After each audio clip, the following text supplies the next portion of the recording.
Africa.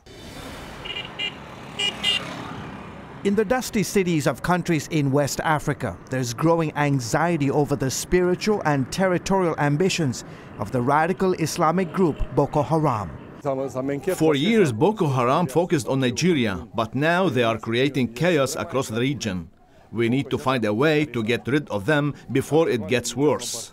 Boko Haram is trying to create what's called a caliphate across Western Africa, similar in fact to what the Islamic State in Syria is trying to do.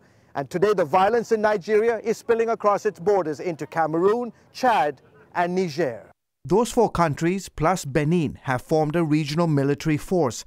In recent days, they've killed hundreds of Islamic fighters and recaptured several towns. Still, in places like southeast Niger, where Americans Neil and Danette Childs have planted several churches, thousands of people, including Christians, are still fleeing the militants' reign of terror. Christians are having to leave.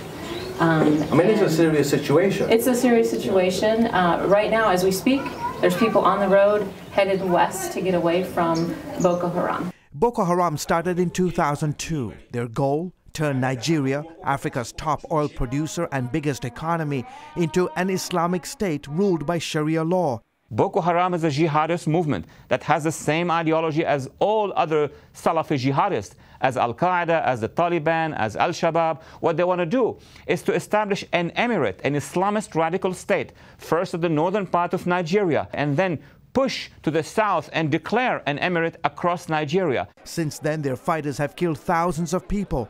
In 2014 alone, Boko Haram reportedly murdered more than 2,400 Christians. These are ruthless people who don't have any respect for religion, Christian or Muslim. They kill indiscriminately. They are evil.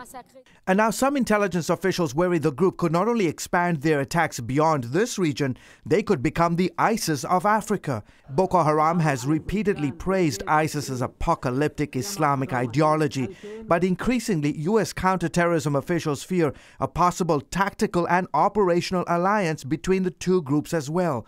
If that happens, it could give radical Islam an even bigger and growing foothold in both the Middle East and Africa. George Thomas, CBN News, Niger, West Africa.